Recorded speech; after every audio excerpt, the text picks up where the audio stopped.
Sebelum melanjutkan, jangan lupa subscribe dulu, terima kasih. Bab 128, bertemu Jiang Teng lagi. Beberapa saat kemudian, Sun Zhang dan Xiong Chu tiba di Aula Suci. Seperti tahun-tahun sebelumnya, setelah keduanya tiba, salah satu dari mereka akan mengucapkan kata-kata penyemangat dan menjelaskan peraturan lomba sebelum menyatakan dimulainya lomba. Dan dua kandidat yang direkomendasikan Chen Feirong untuk kelas 6 tahun kedua tetaplah Huang Xiaolong dan Lu Kai. Selama kompetisi tahunan tahun lalu, Lu Kai berada di puncak prajurit Ordo ke-7 akhir, dan tahun ini bajingan kecil ini akhirnya berhasil menerobos ke Ordo ke-8. Berdiri di atas panggung, Lu Kai memanggil roh bela diri Sky Peng dan jiwanya yang berubah dalam sekejap mata. Tanpa berkata apa-apa, serangan kolosal Decimate Fist menyerang dengan kekuatan penuh ke arah Huang Xiaolong. Meskipun Lu Kai tahu dia akan kalah, sebagai pangeran kerajaan Luotong, Lu Kai masih perlu menantang dan bertarung dengan Huang Xiaolong meskipun tahu seberapa kuat Huang Xiaolong. Jika tidak, itu akan menciptakan efek buruk pada kerajaan. Melihat tinju penghancur raksasa Lu Kai datang padanya setelah transformasi jiwa, Huang Xiaolong berdiri diam di atas panggung tanpa bergerak. Di depan mata semua orang yang tercengang, tinju Lu Kai mendarat tepat di dada Huang Xiaolong. Sebuah ledakan keras dan teredam terdengar. Lu Kai dan orang banyak terkejut dan bingung. Sementara semua orang di sekitarnya masih bingung mengapa Huang Xiaolong tidak menghindar maupun menyerang, Lu Kai terkejut saat menyadari tinjunya terasa seperti menghantam dinding besi kokoh saat mendarat di dada Huang Xiaolong. Huang Xiaolong berdiri di sana, tak tergoyahkan seperti gunung. Ini. Mata Lu Kai membelalak karena terkejut dan takjub. Pada saat ini, sebuah energi yang mengerikan menyembur keluar dari tubuh Huang Xiaolong, dan dengan goncangan bahu kanannya, Lu Kai terlempar ke belakang, tersandung-sandung hingga ia terjatuh dari panggung tanpa daya. Mulutnya menganga. Bahkan Lu Kai pun merasa tercengang. Ia telah melangkah ke tingkat ke-8, dan sebagai tambahan atas fisiknya yang telah mengalami transformasi jiwa, ia menggunakan jurus bertarung tingkat bumi, bahkan seorang praktisi biasa di tingkat ke-8 akhir tidak akan berani menerima serangan tinjunya secara langsung seperti yang baru saja dilakukan Huang Xiaolong. Bukan saja Huang Xiaolong menahan tinju penghancur kolosalnya dengan kekuatan penuh tanpa mengubah jiwanya, dia bahkan berhasil mendorongnya keluar panggung hanya dengan menggoyangkan bahunya. Lu Kai menggelengkan kepalanya, orang aneh ini, apakah dia sudah berhasil mencapai tingkat ke-9? Mungkin dia benar-benar telah melangkah ke tingkat ke-9. Lu Kai berpikir sambil membelalakkan matanya. Memiliki pemikiran yang sama dengan Lu Kai, semua orang yang menonton yakin bahwa Huang Xiaolong telah maju dalam kultivasinya. Di atas panggung utama, menyaksikan hasil ini, Sun Zhang terkekeh, si kecil ini sudah menembus Ordo ke-9. Dia lebih cepat dari perkiraan kami, yakni setengah tahun. Masih ada waktu sebulan lagi sebelum si kecil ini mencapai usia 16 tahun. Xiong Chu memandang dengan iri pada siluet Huang Xiaolong di panggung pertempuran. Seorang prajurit Ordo ke-9 berusia 16 tahun. Ini adalah peristiwa yang belum pernah terjadi sebelumnya dalam seluruh sejarah Kekaisaran Duanren. Aneh atau monster adalah definisi yang kurang jelas untuk menggambarkan Huang Xiaolong. Aneh banget, monster banget. Setelah mengalahkan Lu Kai, Huang Xiaolong menjadi pemenang kelas 6 seperti yang diharapkan dan acara berlanjut ke kompetisi tahun kedua. Sekali lagi, Huang Xiaolong mengalahkan lawan-lawannya dari kelas lain dengan mudah, mengambil kejuaraan untuk tahun kedua. Namun, lawan terakhir Huang Xiaolong tahun lalu, salah satu dari 3 wanita cantik besar dari Cosmic Star Academy, Chen Caixiu, telah maju ke Ordo ke-9 dan telah lulus ujian penilaian untuk maju ke kelas tahun ketiga. Beberapa jam kemudian, kompetisi akademi tahun ini berakhir dengan lancar. Sesuai tradisi, selain hadiah kompetisi biasa, Sun Zhang dan Xiong Chu masing-masing menghadiahkan 5 roh dan tingkat tinggi kepada Huang Xiaolong.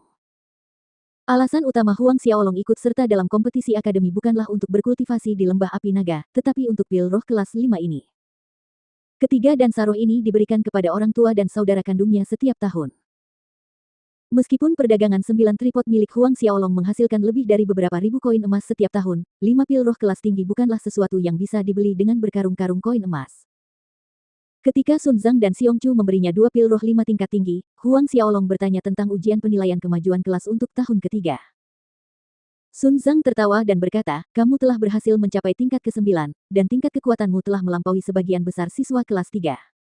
Namun, untuk naik ke kelas-kelas 3, kamu harus mengikuti ujian akademi. Aturan ini, bahkan kita berdua harus mematuhinya. Xiong Chu menambahkan, tahun ini sudah berakhir, jadi jika Anda ingin mengikuti ujian penilaian, ujian tersebut baru dapat dilaksanakan tahun depan. Saat semester baru dimulai, datanglah kepada kami dan kami akan mengaturnya untuk Anda. Huang Xiaolong mengangguk, baiklah kalau begitu. Melihat Sun Zhang dan Xiong Chu sama-sama yakin ia baru saja menerobos ke tingkat ke-9, Huang Xiaolong tidak mengoreksi mereka dengan mengatakan bahwa ia sebenarnya telah melangkah ke tingkat ke-10 karena terlalu menakutkan. Selama kompetisi tahun lalu ketika ia mengalahkan Chen Caixiu, ia hanya berada di ordo ke-8. Jika orang-orang tahu ia telah menembus ordo ke-10 dalam waktu tidak lebih dari 1 tahun, mungkin kekaisaran Duanren yang berjarak jutaan li akan waspada. Namun, ketika Huang Xiaolong mengungkapkan bakat bela dirinya yang luar biasa tingkat 12, naga hitam ilahi primordial, kekaisaran Duanren seharusnya sudah menyadari hal ini. Kemajuan seorang pemuda yang berbakat seperti Huang Xiaolong biasanya menjadi prioritas utama. Di sisi lain, kekaisaran Duanren tidak akan dengan sengaja melindungi atau membina orang-orang seperti Huang Xiaolong kecuali mereka ikut serta dalam pertempuran kota kekaisaran dan berhasil masuk dalam 100 tempat teratas, sehingga memenuhi syarat untuk mendaftar ke Institut Duanren. Huang Xiaolong kembali ke Tianxuan Mansion bersama adik perempuannya dan adik laki-lakinya, Huang Min dan Huang Xiaohai. Kakaknya, Huang Min, memang memenangi kompetisi kelas. Kembali ke Tianxuan Mansion, Huang Xiaolong memasuki medan perang kuno untuk berlatih. Tak lama kemudian, 1 bulan lagi berlalu. 2 hari lagi, tahun baru akan tiba. Seluruh rumah Tianxuan didekorasi dengan penuh warna, tenggelam dalam suasana ceria dan meriah. Seperti setiap tahun baru, Huang Xiaolong akan berhenti berlatih untuk menemani orang tua dan adik-adiknya. Sudah 16 tahun sejak dia terlahir kembali di dunia ini, tetapi sebagian besar waktunya dihabiskan untuk berlatih dan berkultivasi dan waktu yang dia miliki untuk berbicara dengan keluarganya sangat sedikit. Sayang sekali Lilu tidak ada di sini. Di aula utama, semua orang sedang asyik mengobrol ketika Su Yan tiba-tiba berkata, tahun baru kali ini seharusnya bisa lebih baik dan lebih meriah.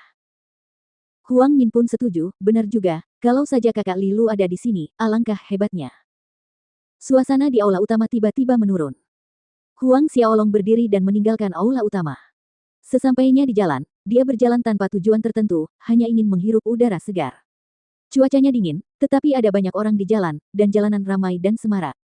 Ada suara-suara di mana-mana dari orang-orang biasa yang membeli barang-barang untuk perayaan tahun baru yang akan datang. Huang Xiaolong mengamati orang-orang biasa ini bersiap menyambut tahun baru dengan gembira dan pada akhirnya, suasana hatinya membaik. Sebenarnya, seseorang tidak mencari banyak hal selama mereka bisa bersama keluarga dan bahagia, ini juga merupakan berkah. Setelah berjalan-jalan di sekitar kota, Huang Xiaolong kembali ke Tianxuan Mansion. Malam telah tiba dan rumah Tianxuan tampak terang benderang. Alih-alih berlatih, Huang Xiaolong memberikan nasihat yang membangun kepada Huang Min dan Huang Xiaohai mengenai masalah yang mereka hadapi dalam kultivasi. Dengan sangat cepat, tahun baru berlalu. Tahun ajaran Cosmic Star Academy telah dimulai. Huang Xiaolong menuju ke Akademi Bintang Kosmik dan langsung menuju ke kantor kepala sekolah. Yang tidak diduga Huang Xiaolong adalah Jiang Teng ada di dalam ruangan saat dia masuk.